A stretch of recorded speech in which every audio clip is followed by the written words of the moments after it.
میں بلبل نالا ہوں ایک اجڑے گلستاں کا، تاثیر کا سائل ہوں محتاج کو داتا دے۔ اس وقت جو پرفتن اور پرآشوب حالات ہیں وطن عزیز کے، اور جتنے ناگفتبے حالات ان سیاستدانوں کی عنان ضد اور ہٹ درمی نے بھینٹ چڑھا دیے ہیں، وہ کسی سے مخفی نہیں ہیں۔ اللہ تعالیٰ پاکستان کو امن، سلامتی اور نظام مصطفیٰ کے اجالے اور سویرے عطا فرمائے۔ جس مقصد کے لیے اس خطہ پاک کو، خطہ ارضی کو حاصل کیا گیا تھا، اللہ تعالیٰ اس با مقصد شعور سے ہمیں اپنے قلب و نظر کو منور کرنے کی توفیق عطا فرمائے، روشن کرنے کی توفیق عطا فرمائے۔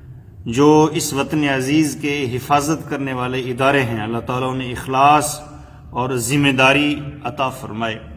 اللہ تعالیٰ امت مسلم کو قرون اولیٰ کا مزاج عطا فرمائے۔ اللہ تعالیٰ وطن عزیز کو بدعنوانی، جسے رشوت کہتے ہیں، اس سے چھٹکارا عطا فرمائے، ملاوٹ سے چھٹکارا عطا فرمائے۔ جو بھی ناگفتبے اور پرآشوب حالات اس وقت ہمارے اوپر فگن ہیں، یہ ہمارے اعمال کا نتیجہ ہے۔ جیسے ہمارے اعمال ہیں ویسے حکمران ہیں۔ اوپر سے لے کے نیچے تک بدعنوانی کی ایک لہر ہے۔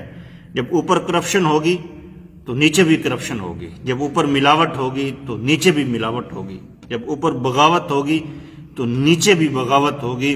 یہ نتیجہ کس بات کا ہے؟ علماء سے دوری ہے، علماء کی بے توقیری ہے، دین کی بے توقیری ہے۔ اس وطن عزیز کے اندر عروج اس وقت ہی جڑ پکڑ سکتا ہے جب ہم اس کا تعلق مدینہ کی ریاست کے ساتھ جوڑیں گے، کردار کے حوالے سے بھی، احوال کے حوالے سے بھی، اپنے قول و فعل کے حوالے سے بھی۔ صرف بات کر دینا یا ببانگ دہل بیانات جاری کر دینا، اس سے ریاست کبھی بھی قیام پذیر نہیں ہو سکتی، یا اس کی جڑوں کو مضبوط نہیں کیا جا سکتا۔ اگر میں اور آپ چاہتے ہیں کہ حقیقت کے اندر اس ریاست کو ریاست مدینہ بنانا چاہیے، اللہ تعالی ہمیں درستگی عطا فرمائے۔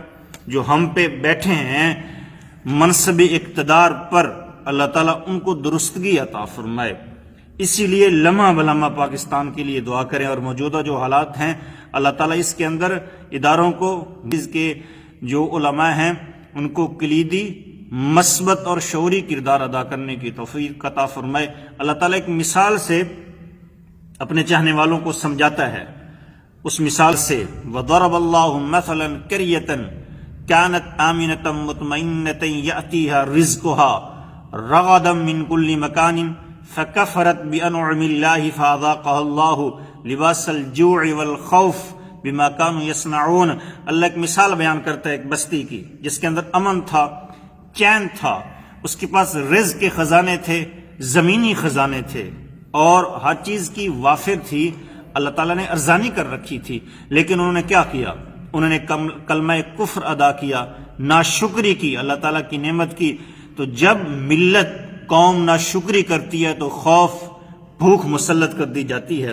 اس وقت وطن عزیز کے اندر ہر چیز ہے، سارے موسم ہیں، زمینی خزائن ہیں، میدان ہیں، پہاڑی خوبصورت سلسلے ہیں، چراگاہیں ہیں، اور تجارتی مراکز کے لیے شاہراہیں ہیں، ہر چیز ہے۔ لیکن اس وقت اوپر سے لے کے نیچے تک کفران نعمت ہے، ناشکری ہے، غیبت ہے، حسد ہے، مدارس، مساجد ویران ہیں۔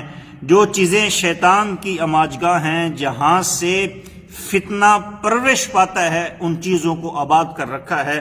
ان لمحات کے اندر ہمیں اللہ کے حضور سجدہ ریزی کرنی چاہیے، اپنی قوم و ملت کے لیے دعا کرنی چاہیے، علماء کا ساتھ دینا چاہیے، قرآن پاک کی تلاوت کرنی چاہیے۔ جو لوگ وطن عزیز کے لیے مخلص ہیں، ملنا چاہیے۔ ہر طرف امن تھا، لیکن ہم نے کفر کیا، ناشکر نعمت کی، تو اللہ نے باہمی اختلافات کے اندر، باہمی خانہ جنگی کے اندر ہم کو مبتلا کر دیا۔ ہم نے اللہ اور اس کے رسول کی نافرمانی کی۔ اس لیے وطن عزیز صرف اکیلا وطن عزیز نہیں ہے، یہ 56-57 اسلامی ممالک کا نمائندہ ہے۔ 56-57 اسلامی ممالک کی اس وقت نظریں وطن عزیز پر ہیں۔